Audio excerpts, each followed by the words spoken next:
All right, guys, this is a live episode of Bid Nerds. This is the show where we analyze listings on Bring a Trailer, Cars and Bids, P-Car Market, and more. We make predictions as to what the results will be on those and on the cars that we... I'm just going to go to the opening. Bid Nerds is your YouTube car game show.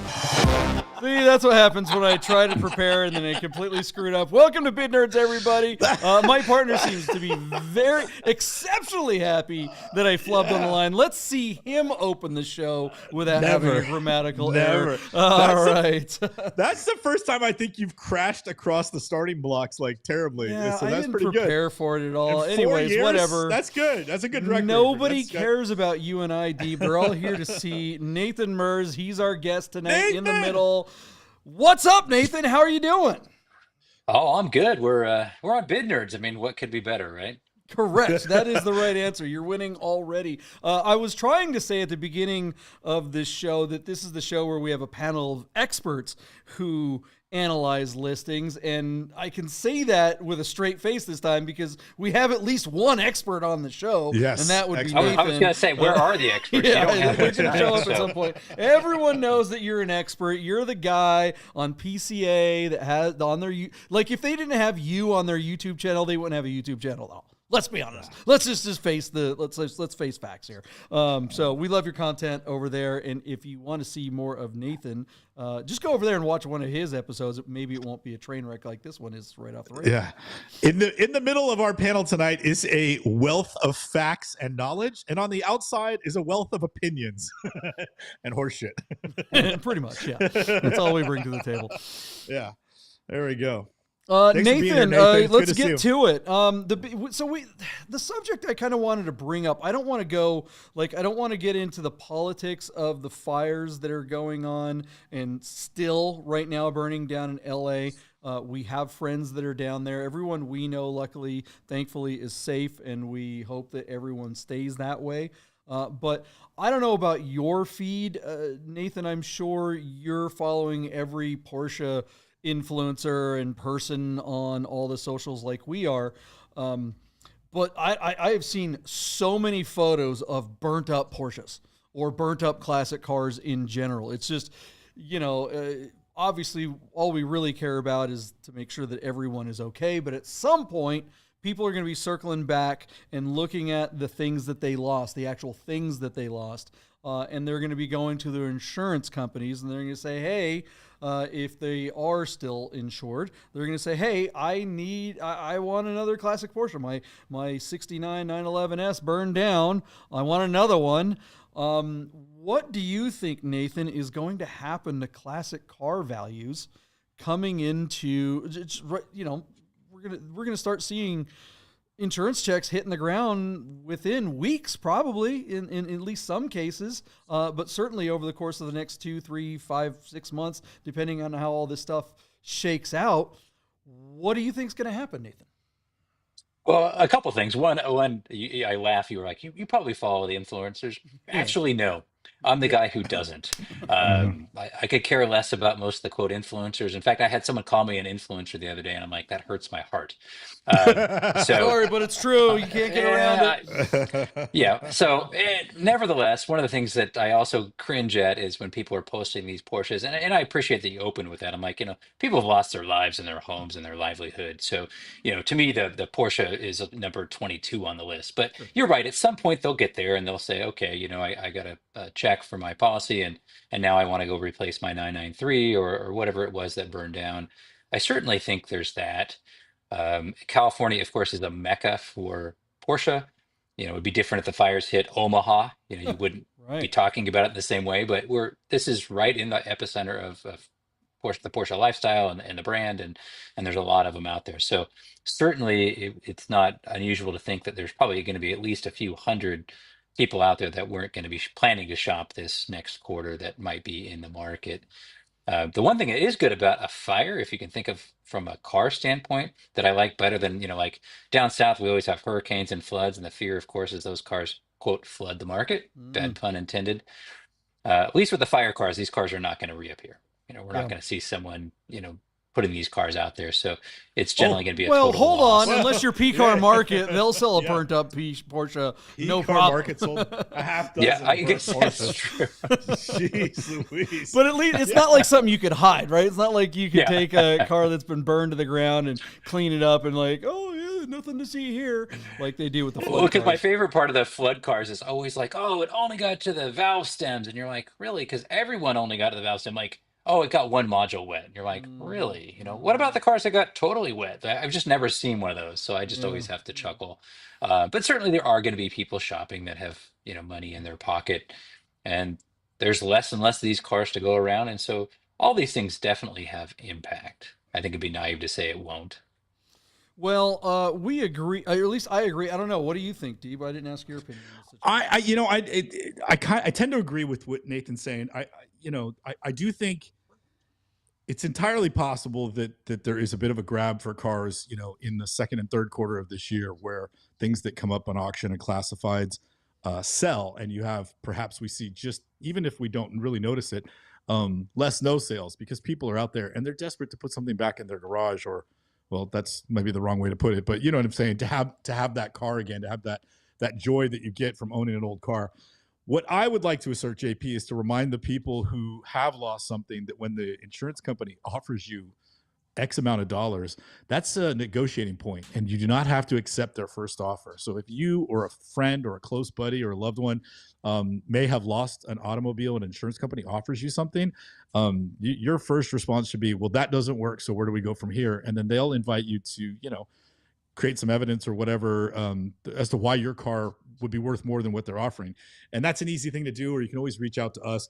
But just remember that that's a starting point. You don't have to accept that number and ask for the moon. You deserve it. So there you go. That's an interesting point to bring up too. I mean, given it's like, yeah, you could ask us, you could watch our old episodes, but that's one of the great thing about the auction platforms is that, or at least with Bring a Trailer and Cars and Bids, their results are pretty transparent. Like if you want to know if you want to comp on what some car is worth, there's a whole bunch of them on BAT, and you can use that evidence, I would imagine, in a case when it comes to compensation for your car from the insurance company. And he was talking about having done. I know people personally who have done that when their car has been in an accident and needed to be replaced, right over there, right? So there it is. All right. Well, I think that's just something that we need to think about as we're looking at the values and analyzing these listings moving forward here, that a lot of people are going to be trying to replace some of these cars. Probably not this week, probably not on listings that we'll be talking about today, but who knows, maybe. That's, one other thing I think that a lot of the people who have lost significant cars, despite the fact that they have lost a great deal, maybe from a property point of view, a lot of these folks probably still are fine when it comes to means. And, I'll ask you this, Nathan, if you were in the unfortunate situation of having lost a home that had a couple of significant cars in it, but still were fine, you still had plenty of money, you still have, the house and the cars represent a single-digit percentage of your net worth, which is the case for a lot of these folks. Are you trying to get a jump on replacing the car right away before it affects the market? I actually think it's actually going to filter out because everyone's going to have a different response. So some person might think, well, I don't have a garage to put it in. I'm going to focus on getting my home built and then I'll have a garage. So I really don't need to worry about the car. I'll get my daily driver taken care of, and then I'll deal with the Porsche down the road when I have a new home, a new garage. There's that person. There's maybe the person who says, hey, I can't control everything in my life, but I can go get another car and that'll make me feel better in the short term. And that's my answer. The other thing I think that happens whenever tragedy happens, people reevaluate their life priorities. And so I think there's also going to be people that say, you know what, maybe some of that stuff didn't mean as much to me now that it's gone, and maybe I want to reevaluate. And maybe I think there's going to be some people that don't replace everything, that just say, I mean. The other caveat, JP, is using your example of the 69 911S that somebody lost that was a $180,000 car. When the insurance company writes them a check for $180,000, even if the intention is to take that money and go buy a car, it's not necessarily true that he's going to go back and replace it with another 69 911S. The insurance company isn't dictating what he buys. They're replacing the value of the loss. And then that guy could go either buy a brand new 911 or an all-terrain vehicle or whatever. You know what I mean? Or a classic Ferrari or something like that. Yeah, whatever. Yeah. I like what Nathan said, that a lot of it will filter out when they replacement, and what they replace it with could be two different things. And then, of course, the third one is that they don't replace it all and they just put the money towards something else that has risen to priority in that person's life based on the tragedy they've endured. It's a really good answer. Well, regardless of which of those three options that an individual chooses, the one fact remains is that there will be an increase in demand for the classic cars because, not everyone's going to replace the exact car that they wanted, but some percentage of those people are going to be in the market that wouldn't have, and there are fewer cars to choose from ultimately. So so if you have an increase in demand, however small it may be, or, the margin is really the question, right? How big of an increase in demand are we talking about here? And I think the scenarios that you guys have suggested may mitigate that immediate push for an increase in, or at least a huge increase in demand. All right, well, let's get to the listings that we analyzed on the last episode. There's some very interesting results from the last listings that we talked about, and I don't know if the fire stuff had anything to do with it, but let's get to talking about those. This first car that we talked about is, well, let's get right to it. Dee, what was that? All right, we are going to check in on the 1992 Acura NSX with a 5-speed manual. This is a one-owner car out of Pennsylvania that was running on Bring a Trailer. JP, this car is a documented 2,000-mile car from new and a very, very quantifiably desirable colorway of Grand Prix white, manual transmission, and black interior. The car, with just 2,000 miles, has been in some car guy's garage collecting dust for the last 2 decades. And then one of these auto detailing companies had the privilege of pulling the car out of the garage and then giving it one of these, once-in-a-lifetime makeovers where the car was covered with like an inch of dirt. And then they detailed it and made it look like a brand new car right off the showroom floor. So excellent provenance on this car, a desirable colorway, collectible miles, and the car comes to Bring a Trailer. And JP, I thought this listing was going to set the internet on fire. Man, I could not have been more wrong. So, John, my bid was $160,000. Your bid cut me at just $155,000. Max from RetroWorks Garage was in Las Vegas, joined JP in studio for the last episode. Max is one of the only guys in the universe that doesn't think that the NSX is all that and a bag of chips. Max gave us a bid of just $142,000. Classic.com will remind us that a manual NA1 NSX is typically a $71,900 conversation in the secondary market. But this car with the colorway, the provenance, and the low miles, I thought would be worth at least double that or more. Nathan, any love for the all-aluminum NSX, the car that forced most of the rest of Europe to up their game? Any experience with the car, any love for it, and then give us a bid on what you think this highly collectible example could have brought on Bring a Trailer just the other day. Yeah, so I mean, a little known fact about me, obviously professionally I deal in Porsche, but personally I love all sorts of cars. And my very first job in the car business was at a store called Don Carlton Honda in Kirkland, Washington. I was in high school. It was my very first job in the car biz, worked in the service department, and about this era. And so, Honda of this era is very compelling to me. This was the era where Honda was absolutely on top of their game. I mean, they were light years ahead of anything else in their class. And so the car has always been appealing to me. I've had a decent amount of experience with these cars. The thing to me is the party trick is that they are an exotic looking car with an amazing handling package that's every bit as reliable as similar era Honda Acura product. Yeah. Which is really unbelievable. The drawback to me is when you drive this car and you drive it normally at, say, anything less than 5 or 6 tenths, if you ignore the sexy wrapper you're sitting in, it drives like a mid 2000s Honda Accord, which isn't a bad thing. but it doesn't drive in any way like an exotic car. It's got a very exotic wrapper, but it doesn't Mm. drive like an exotic car in to me. And so, it depends on what you like. I mean, I love the engineering, I love the styling, I love the story. I think it's iconic. Uh, but So what's your bid? from What's your bid on this one? um, I don't follow this market too close, but I want to say that the about top of the world pricing on an NA1, like a 0 mile car, is about $1.50. Mm-hmm. And I think the issue with this car is, and this is my opinion, but there's a difference between a car that's extremely low miles because somebody loved and cherished it, and the forgotten car. And the forgotten car, like this car, it's kind of a cool story, but that to me just it doesn't have the same appeal of like, one diehard original guy who worked at Honda and it was life's work to preserve it. So to me, I think that holds it back. I think it's a $1.40, $1.45 car in my world. Got to give us a Okay. number. A number. Give us a number. Which one of those two do you One- like? 145. 145. All right. So our car hammered for just 140,000, right in the realm of Max and Nathan, but it failed to sell at that number on 34 bids. So JP, my opening question to you, because you were 15 over that number, I'm 20,000 over that number. Do you think he should have taken that money? Was that every drop squeezed for this car? Or do you think there's more on the table with either better assets or in a live auction with a bunch of old white dudes drinking Chardonnay? What do you think, JP?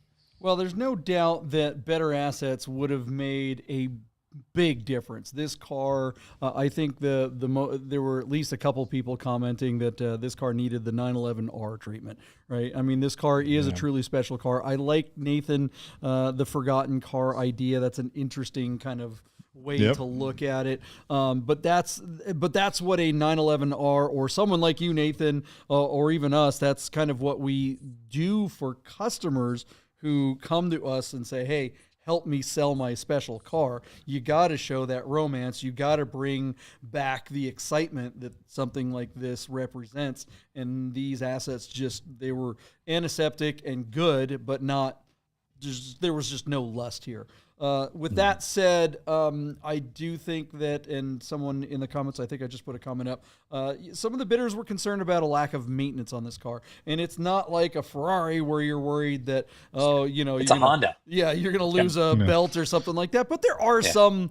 there are some maintenance concerns that if you buy a car like this that's been sitting, and even though it is a Honda, you're probably going to want to go through and make sure everything's okay before you really get on it. I don't know. But what do you guys think of the result of this NSX? We got to move on. I think the seller absolutely should have taken the money. I think that even if they did spend the time and effort to make a better listing with better assets, it would have garnered marginally more money, but would it have been worth the time? I don't know. They should have just taken the money and been done with it. I think they should have run it no reserve, and I think Yeah. they should have taken I think a no reserve auction would have gotten a higher result. And I firm believer your best offer is typically your first offer is your best offer. I think if it was no reserve, I think you would have gotten more traction and you would have seen bidding, maybe into the 150 range. But they also have to remember, I mean, again, I don't follow this market closely, but I don't recall anyone that's done more than $1.50. Is there one out there? I don't know. No, not on Bring a Trailer, but I think at auction, at like live auctions, they have. You know what I mean? I mean, that's the thing. But then what goes in your pocket, though? It's already exactly. at 20. It's already at 100% the average. I mean, if Classic.com is saying that they're usually getting 71, I mean, what are you doing, dude? So I'm with you. The only thing, the thing about the no reserve thing, I agree with you that he probably would have gotten a better result. Clearly this seller needs an education, because if they think that this car listed the way they did it is going to bring significantly more than $140,000, then they were already in the wrong frame of mind. There's no way you could have convinced this guy to take a no reserve car. He's trying to protect it. But all right, I just pulled it up. It was a private party. He should have hired a power seller. Yes. This is a power seller car. That's would have been a game changer. Yep. Let us know what you guys think of the results, and let's move on to the next car. What was that, Michael Deep? All right, JP, we have an opportunity to look at the 1994 Porsche 911 Turbo 3.6. This is a premium listing and an alumni listing on Bring a Trailer. The car is listed at a Costa Mesa, California, showing just 26,000 miles from new. This car had run previously on Bring a Trailer back in April of 2022. And at that time, JP, out of Fountain Hills, Arizona, on Bring a Trailer as a premium listing, the car brought $470,000. So the car comes back to market with the exact same odometer, 26,000 miles shown. It's running a second time with Illuso is in Orange County. They sell a lot of Lamborghinis and McLarens, so they're like an exotic car dealer. They have the car presumably on consignment, and they are running it on BAT.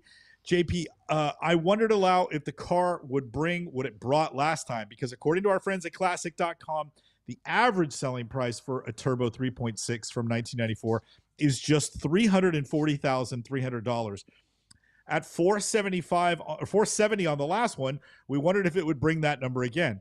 I tended to think that it would. Again, you talk about the optimism of the market with a new president and, it's this sort of bull run thing that's going on.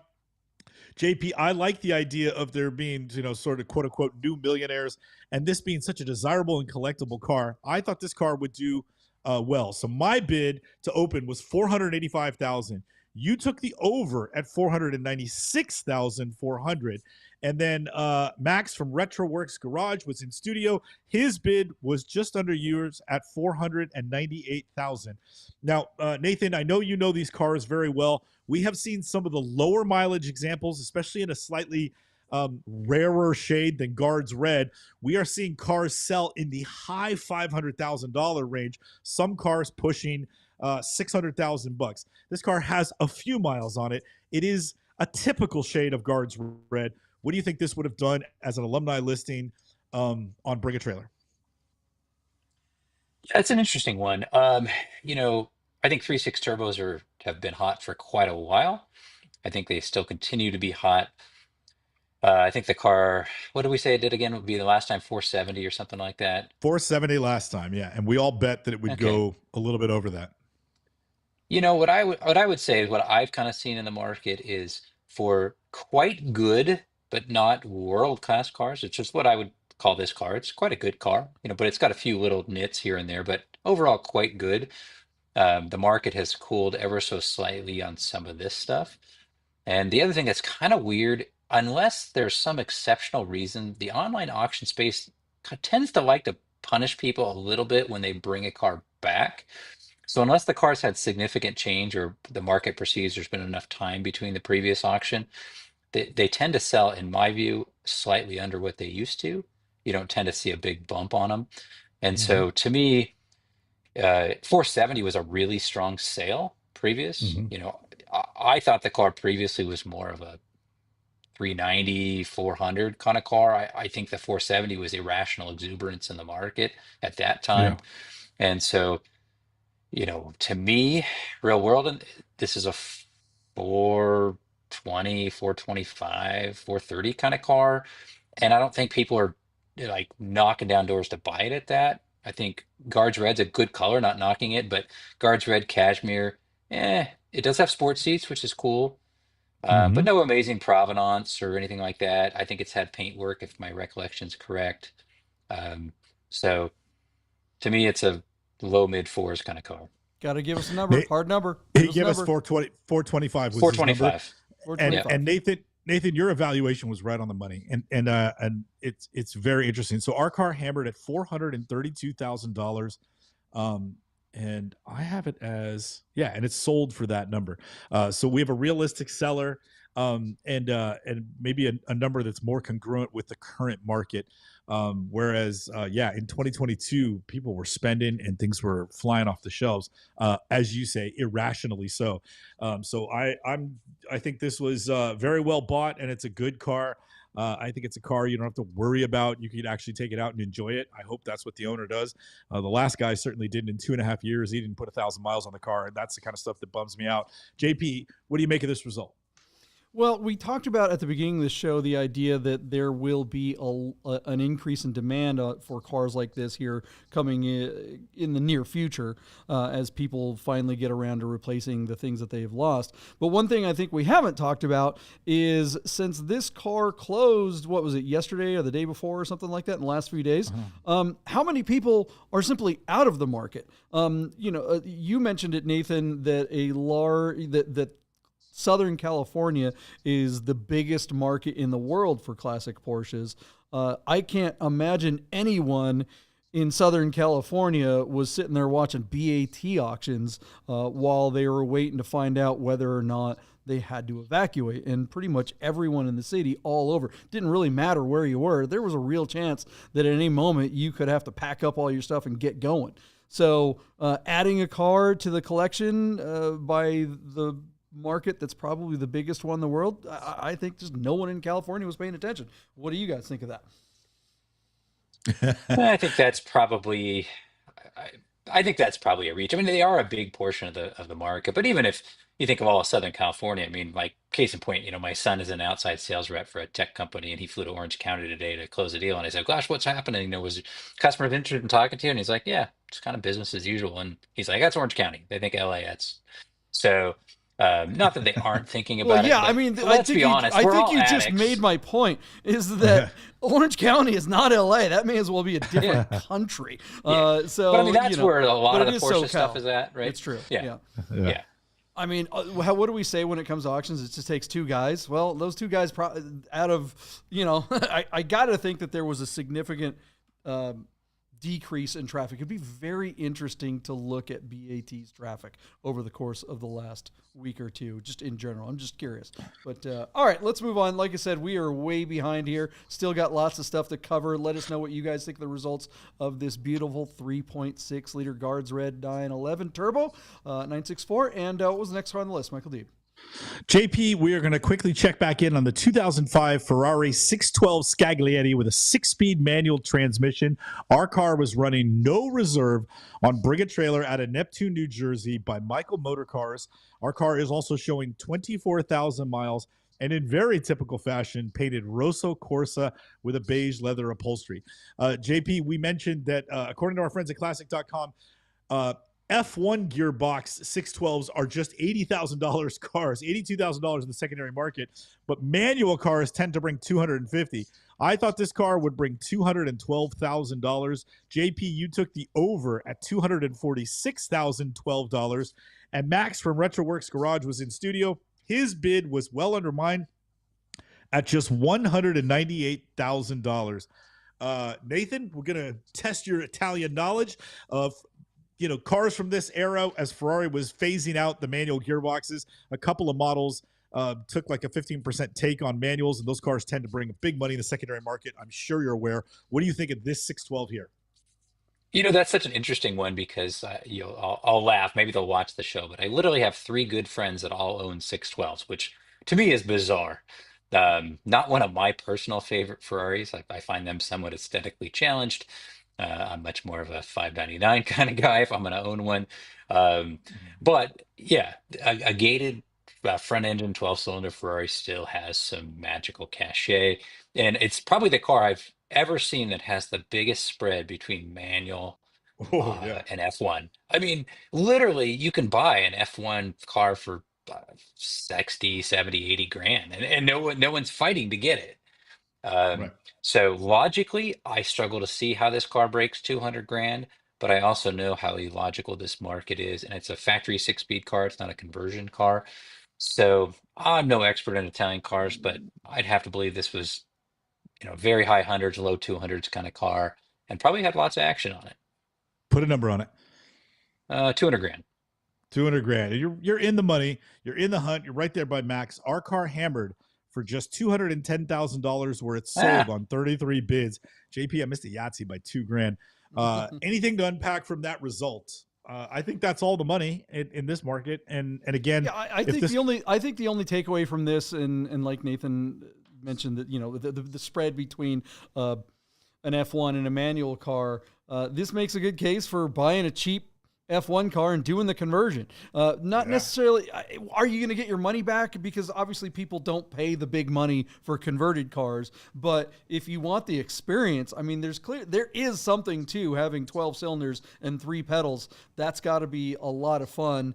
And call it, if you could buy one of these reasonably, like Nathan said, for call it 50 or 60 grand and spend another 30, 40, $50,000 on doing the conversion. And I think that would be high on the conversion side. You're looking at somewhere around $110,000 to have 12 cylinders, 3 pedals, and the horse on the side. I mean, that sounds like a pretty good, not a bad idea to me. Plus, the cool thing about a 612 is that, like, at 8,000 miles, you're guaranteed the whole leather will just shrink off the dash. I mean, that's a nice bonus.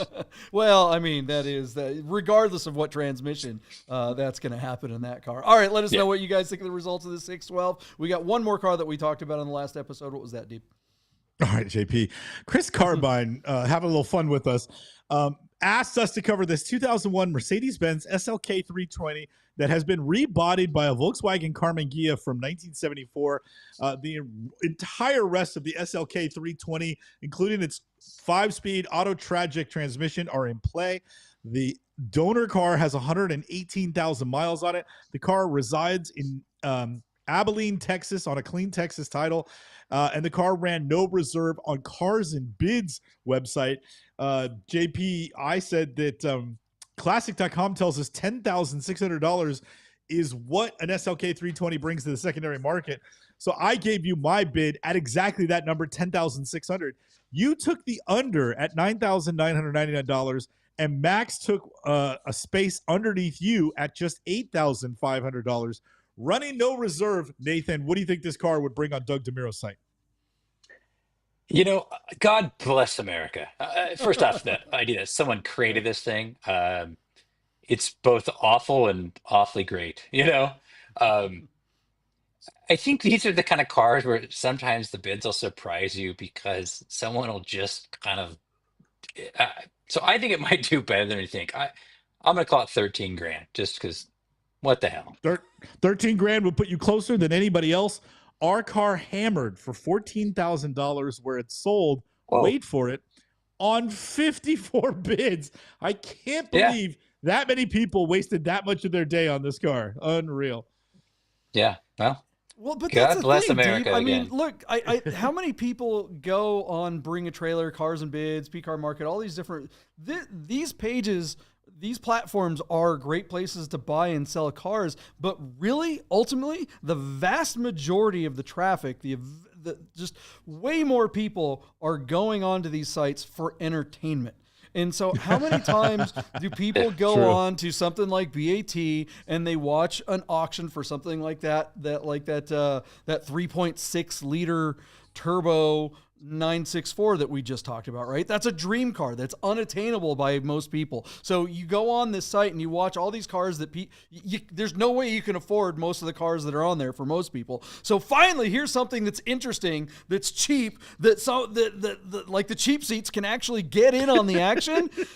Hell yeah! I mean, I've never seen an auction on any of the platforms that like every bid was like it was like another bid for $20 more or whatever the smallest amount, Cars and Bids would allow, whatever increment increase. It was just like, hey, we finally get to play here. So I think it was a lot of fun. What's that? It's like a bunch of 7-years-olds playing marbles. I raised you 2 pieces of popcorn and an M&M, Right, yeah. And, the other thing too is, I don't know about your guys' feed, but Cars and Bids features a few cars on their social media, on their paid social media outreach. If you're on Instagram or Facebook or any of the other places, you always see posts by Cars and Bids. They push the living shit out of this car.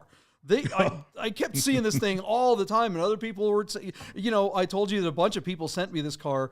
Chris Carbine wasn't the only person that sent it to me. And since the car went live, people have been sending it to me all week. It's like, what do you people think of me? I know I'm the low rent guy that likes weird stuff, but geez. But it's kind of fun. I mean, I think, and part of it is, I'll give some credit to like Craig Jackson, Barrett Jackson, right? Like one of the things he figured out, besides the fact he sells absolutely everything as we're coming up on Big Barrett Jackson week next week, is that everyone wants to participate. Yeah. And so when you go there, if you've ever been, those first few days, the Monday, Tuesday, Wednesday, early morning, those tent cars are Yeah. awful, absolutely Awful. terrible. I mean, they're cars you could Yeah. buy off Craigslist for $2,500, and someone will Project pay cars. 10 grand, right? But they want to go home to their buddies in Omaha and say, "Oh, I bought a car at Barrett Jackson, and it's a Yeah. 2001 Mercedes CL55 AMG with 210 on the clock. It's a worthless car, Right. right?" But they can tell their buddies they bought a car and, "Oh, I got an AMG for 10 grand." Well, you and I would know that's a Facebook Marketplace car. Totally. It's kind of the same way with this car for 13, 14 grand. Someone got to have fun and they'll make a lot of attention, and that's what it's all 54 about. bids. Like a whole Yeah. group of people had fun with this. I think it's great. I think it's awesome. Yeah. I do wish that they had built it on I think they would have been better off to build it on a 1.8 with the manual rather than the bigger engine and the stupid slush box. But that's what I think. All right. We're going to take a quick break and finally get to predictions. We spent so much time covering the results from the last one. So let's do a commercial. Don't go away, guys. We'll be right back with a real expert, Nathan Merz, joining us. We'll be right back. Hey guys, I gotta tell you about our friends Godden Porsche of Las Vegas and Godden Classic. If you're looking for a new Porsche or a classic, you gotta call our friend Steve at Godden. This guy. Save yourself the hassle of screwing around with all the auctions like we always talk about, and just talk to Steve. He'll find you the classic Porsche you're looking for. Godden Porsche of Las Vegas. Hey guys, you're probably looking at your watch and wondering if Bid Nerds will ever end. So you better talk to our friends at Our Smiths to make sure your Rolex, Tag Heuer, AP, or any fine timepiece is in tip-top shape. Our Smiths, fine Swiss repair. All right, and we will be in Boise, Idaho, not this Saturday, but a week from this Saturday, hanging out with our friends from Our Smiths at the PCA event. We're going to do a live Bid Nerds thing there for the group, for the folks who've signed up. We're going to have a lot of fun. We hope that you will join us in person if you are in the area. All right, Nathan Merz, you ready to do some predictions? Let's analyze some listings. Okay, let's do it. Let's do it. Deeb, what's the first car on the list? All right, Nathan, I'm sure you're well aware that right now on Bring a Trailer as a premium listing, there is a 1987 Porsche 959 Comfort that is showing 13,000 kilometers on the odometer. So that's just going to be under 8,000 miles from new. This car was originally delivered new to a businessman in Japan who retained it for 15 years. In 2003, the car was imported to the United States on the show and display exemption, and the car went to Texas to meet EPA and California emission standards. So now we've got a car that is on a clean Montana title. There is a Carfax report attached to the car. We've got a low mileage 959 Comfort in an iconic silver paintway. I mean, this is a holy grail car. It's a premium listing. It's interesting how 959s, I think, hovered for like $1 million, while Ferraris all around it were going to $1.5, $2, and $3 million. I was surprised that the 959 took so long to kind of get its love. But now these cars are starting to be closer to a $2 million conversation. And again, compared to its peers and how important this car was, I think in the lexicon of the, all the technological stuff that was pushed forward in the late 80s going into the 90s, what McLaren was doing with Formula One at the time, and what some of these supercars, and in particular this car, right down to the tire pressure management system that was inside the wheels. These were things that we, take for granted today, but they didn't exist on cars that we could buy at the time. This car pushed a lot of that technology forward. So when you consider how important it was, it still seems to me like this car is terribly undervalued, especially when you consider, and Nathan, correct me if I'm wrong, they built less than 300 of these. And I think that includes the handful that were S's, which are even more horsepower. So beautiful car, collectible condition, provenance that seems to be verified from new. And something that let's pretend that these cars don't trade hands, but I think a lot of 959s trade privately through people like Bruce Canepa and things like that. So when we see one that comes up for grabs, for the rest of us, we can make some popcorn and enjoy the show and sort of drink it in. What a cool, amazing car this is. JP, a couple of facts I read that I tend to forget, but there's liquid. There's a water temperature gauge on the dashboard, and this car, even though it's an '87, has a 6-speed manual. Cool things that I forget. You look inside of that and you think, oh, that's a nice 930 turbo. You're thinking 4-speed, 5-speed, and it's air cooled, and neither of those things is true. So there you go. JP, any experience? Have you ever sat in a 959? I don't think my butt has ever touched one of those seats, and I've been around a lot of cool cars, but these things in our country are so damn rare. I just thought it'd be fun to take a look at this one and see if Bring a Trailer can actually sell it.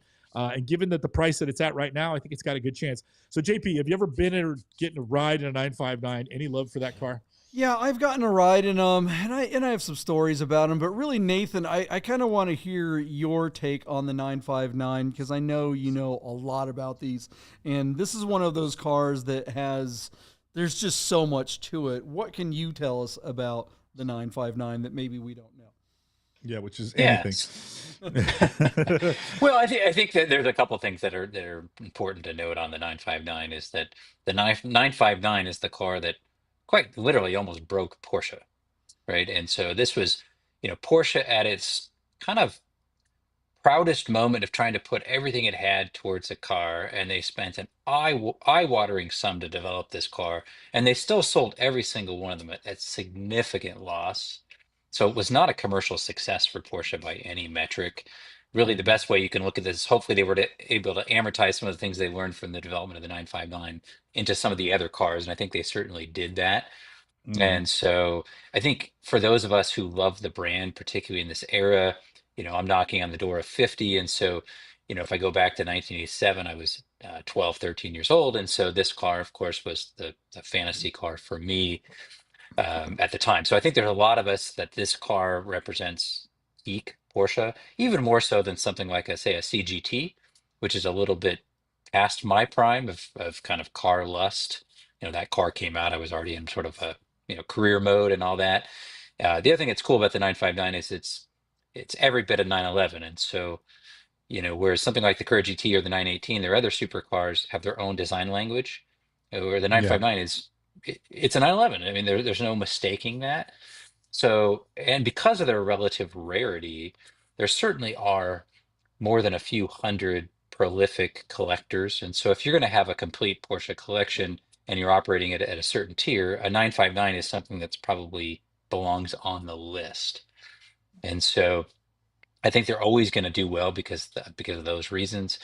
I've driven them. I've had quite a bit of opportunity to drive them. I'll tell you, the very first time I drove one, this was probably in the mid 2000s, and I was really hyped up. And at that time, I had a 996 turbo, and I drove the car. And the thing that struck me, and I hope I don't offend anyone by saying this, was how absolutely unremarkable the car was. And now what's interesting about that is and that's actually a compliment, but it doesn't sound like it is, and I'll explain what that means. If you drive the car, it felt like a modern Porsche, but yet I had to realize even at that point it was almost 30 years old. So it was as if, I mean, if you can only, of course, I didn't have the ability then, but if you drove this car in 1987, it would have felt like you landed on the moon. Like I've driven, TRs and Countachs and stuff, and those are very crude cars. And then you drive this car, and it felt 30 years newer than it was. Right. And so by today's standards, you drive it, it's not that remarkable. If you've only driven modern Porsches, you'll think, oh, what's the magic about? Until you think, how did that feel in period? It's unbelievable. It's super easy to drive. It doesn't have any weird quirks. Clutch effort's not high, steering effort's not high. It runs and idles and operates exactly like you would expect a car to, with no wonks. It's almost in the same way like the NSX, right? The NSX drives like a period Accord. This car drives somewhere between like a 993 and a 996 turbo, which is sounds unexceptional, but really is if you think about it. Yeah, what a crazy, crazy thing. You talk about how modern it feels. This car was the grandfather of everything that we take for granted in modern cars. If you've ever been underneath one of these, one of the stories I like to tell is there was one. You know the dealership Barrier Porsche in Of used to be course. in Bellevue, right? You're a Northwest guy there, Nathan. Back in one of their old shop, it doesn't matter. Anyways, I went in there having one of my cars serviced. It wasn't one of these, that's for sure. And I looked over at the lift, and sure enough, there was one of these on the lift. I was like, oh wow, is that a 959? This was probably in, call it 2005 or six, I don't know. And the service writer was like, yeah, you want to go look at it? So he was cool enough to let me. Him and I went over and got underneath a 959 and got to poke around in this car. This car was one of those cars that someone had bought, shipped into America, and never drove it even once. It had like literally 6 or whatever delivery miles. And it was still covered in Cosmoline, had never been driven ever. So someone had just sold it, and they brought it to the dealership in order to bring it to life. The next owner was going to actually drive it. So they had to spend tens and tens of thousands of dollars renewing replacing all the old rubber and stuff that had dried out and worn out from just sitting. But the thing that struck me was, I'm like, what are those things on the wheel hubs? It looked like, I can only explain it. They look like Atari 2600s on each wheel, on the inside of each wheel hub, and like with big wires coming out of them. And it was like, oh, those are the wheel speed sensors. Those are the size of a dime now. But back then it was this huge freaking component.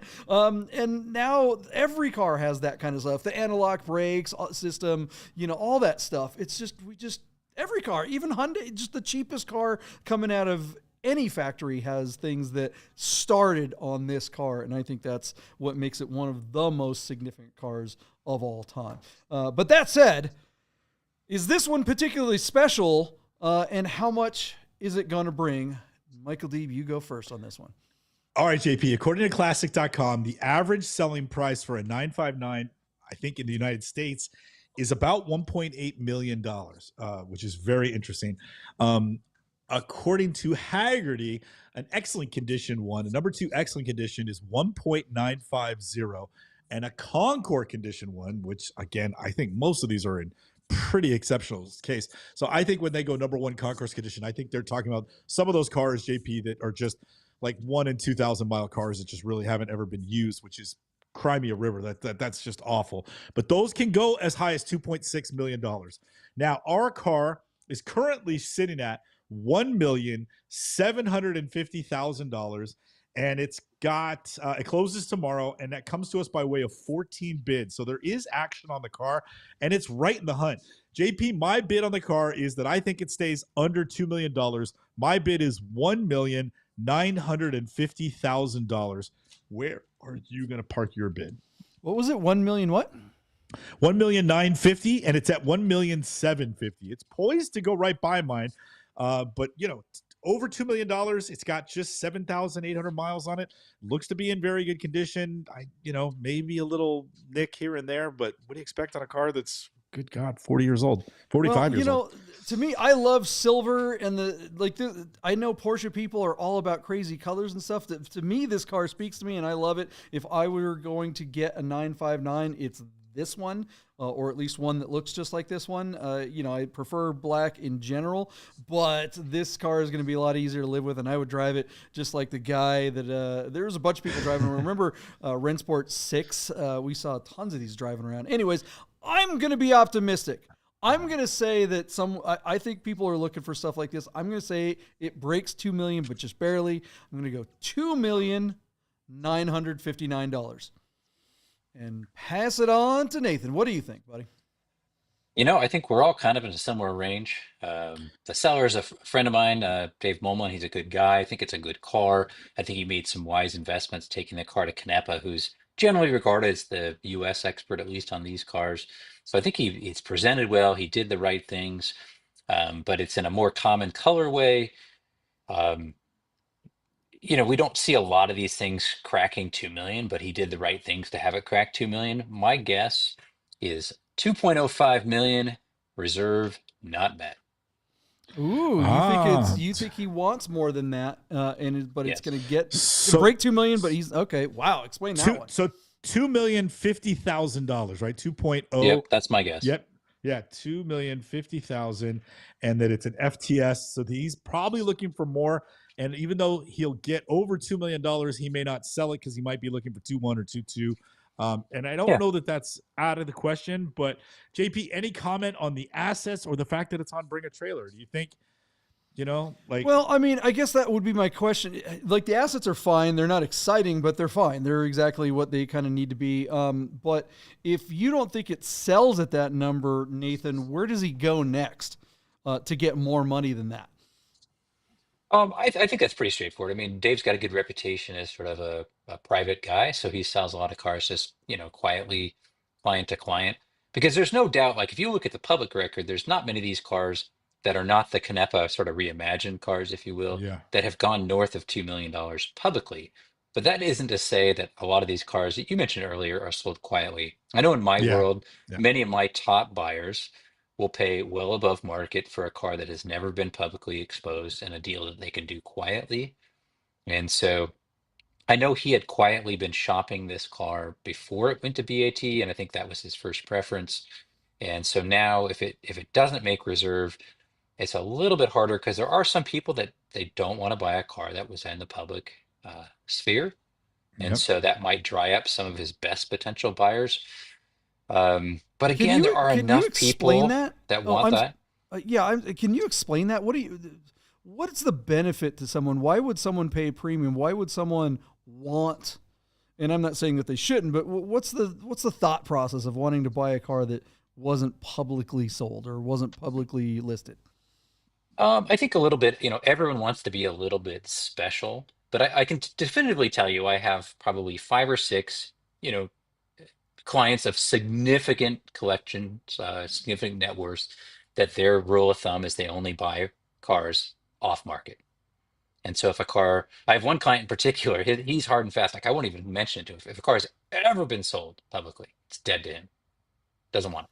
Not Again, interested. why? Like, what's the thought? Like, Um, what is it? I mean, okay, that makes it special. How does that make it special?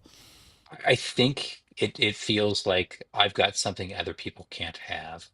Um, I think there's also some people that they live their life very quietly, and so they wouldn't necessarily not buy it if it was public, but they will use an intermediary to buy it, or something like that. So, but I think it's just it. Everyone wants some trump card, like to be able to say, "Oh, I bought this car, it was never available. Like I know someone, I am somebody, I used to right? I'm go not see the just a band regular before schmo." everybody knew who they were. Now they've blown up, Right. Yeah, like and who cares? I didn't have Yeah, to go to yeah, BAT like yeah. regular people. I mean, no, come on. I I don't saw, fly commercial, right? I mean, I saw Yeah. same kind of Nirvana thing. at my high school. They opened for no, I get it. They Yeah, opened for White yeah. Snake. All right. So, well, I think those are some interesting bids. What do you guys think this car will bring? Let's move on. That's it's tough to get much bigger than that car. What's the next one on the list, Michael Deeb?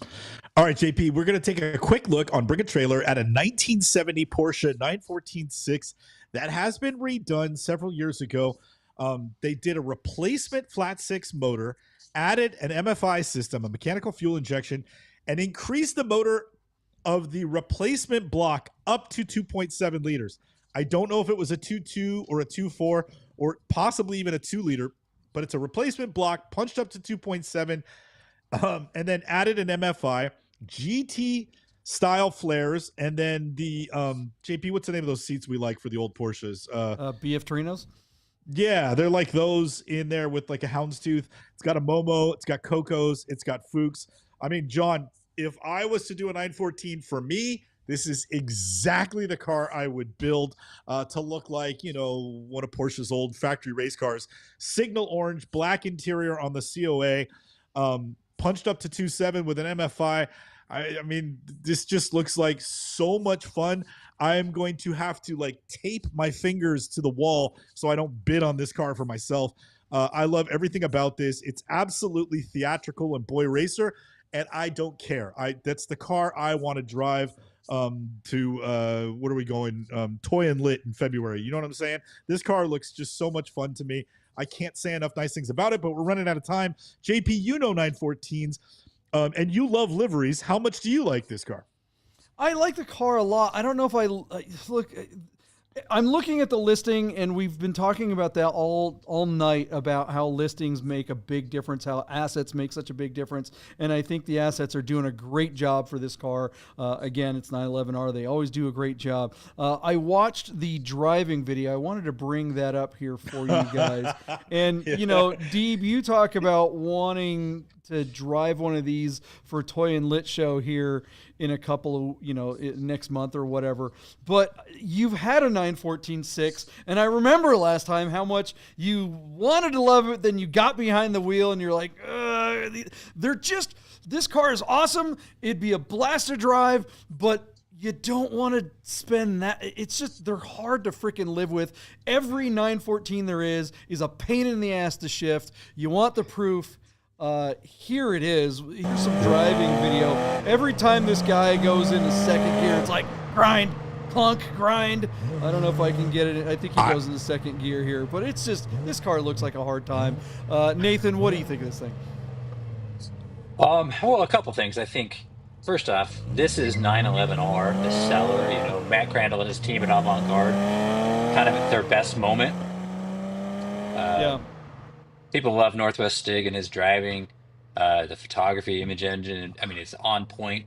So I think it's one of those cars where they're going to sell the experience of the car that maybe on BAT is its best experience. Yeah. Not that it's not a great car. I like 914s. Although I actually personally, I've owned 914.6s. My personal preference is 914 2-liter 4-cylinder cars. I know that's heretical. I think it's more in character with the car. But this thing hits all the high notes. Again, well presented. It's arguably the best color on one. They did a great job with the graphics package, the setup. And so it's going to do, I think, a record number for a 914, and certainly for a 914.6 that's not stock. Because I think that people also reference and go, well, gosh, what would this buy, for example, in a similar early 911? Well, if I had an early 911 that had this amount of eye appeal and sex appeal and street cred, it's going to start with a 2. And so I think this car is going to do well. My guess is it's going to hammer at 127,914, and that'll be pretty much a record number for one of these. But I think people will feel like, well, it wasn't much money for a car with so much kind of street sex appeal. That's my guess. Well, there you go. He's jumping on the bids. What do you think, Deep? JP, so I'm going to stick. Classic.com says that a 914.6 is on average $92,600. I like Nathan's bid. My bid is just underneath his. I'm at $125,000, and I think it'll sell for that. Where are you at, John? Yeah, I think it has that. Yeah, it looks the business, right? This car just screams off. I mean, it's just jumping off the page, jumping off the screen. But I just don't think a 914 is going to bring the big money. I think people are paying attention to other stuff. 911R, if anybody can do it and bring the big money, they can. But what was your number, Deeb? One what? I'm at 125, and Nathan's just about 128. I'm going to say, I don't even think it's going to break 100. I'm going to go 99,914. I just don't think these are that strong. And I don't care how cool it looks. It's a 914. It's just... Our car is currently sitting at $75,914, and it closes on Friday, John. So we got a couple days to get up there, yeah. but it's Can I doing make well. one more prediction on this car? Yeah, go ahead. Here's my one other prediction. The car is going to sell, and 911R will be listing the car in 15 months, and it will have gone 127 miles. Exactly. That's my next prediction. Yeah, because Dean's going to buy it, and he's going to drive it to Toy and Lit and go, I hate this damn thing, and he's going to sell it. That's how it's going to go. I'm with you. No, that's a good customer is a repeat customer. Drive home safe. If you want something like this but don't want to spend that much money, I'm pretty sure our friend Matt Weitzel has an orange one that was like a V8 swap that he's working on. I don't. Yeah, but he's keeping that car, I think. Is he keeping we'll see. it? I don't know. I think so. If not, I'll buy it. But I was under the impression he's keeping that. A glutton for punishment. I am. All right, JP. One last car because we're over time. On Cars and Bids is this 2015 Smart Fortwo Pure with a lift kit. And this car is running real no quick, reserve dude. Really fast. On Cars and Bids. JP, it's out there in Santa Rosa, and it's got 84,000 miles on the odometer. 1-liter inline 3 rear-wheel drive with the Safari kit. JP, tell us about this car. Nah, just go right to bids. We don't have any time. All right, so it's currently sitting at $8,600. It closes on January 17th, which I think is Friday. And JP, it's at 21 bids. So I'm going to give you my bid that I think the car hits $12,500. Where are you at?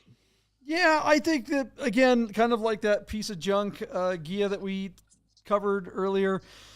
You know, people want fun, cheap, and there's not a lot out there that's going to get the kind of attention that this thing will get. So I'll say 14,000 and pass it on to Nathan. What do you think? I'll be the underbidder. I was going to say 12.5, but I'll be the underbidder on this, call it 11. And that's about $11,000 too much, but you know, that's throwaway money for notice a bunch it's got of people. a Porsche badge? Did you guys notice that? Hey, come on, man. That is hilarious. That'll bring an extra grand.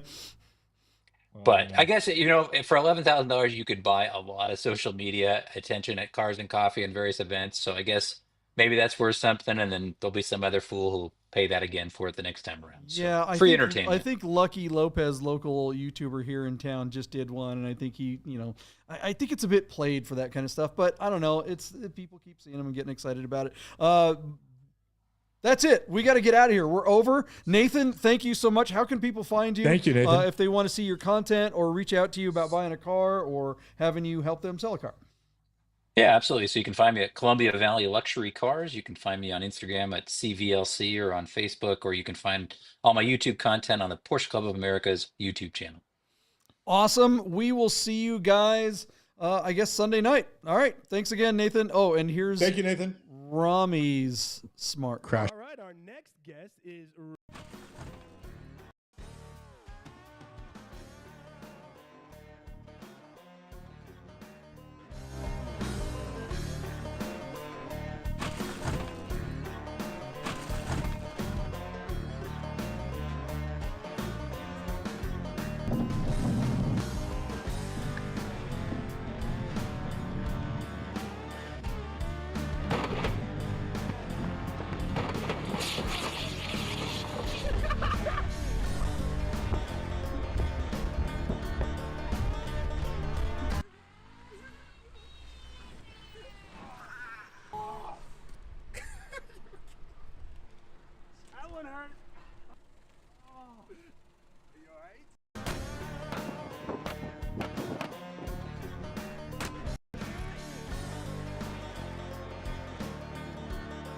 Free smart car for anyone who wants it. A bit of a tire problem, but otherwise it's great. It's yours. keys in the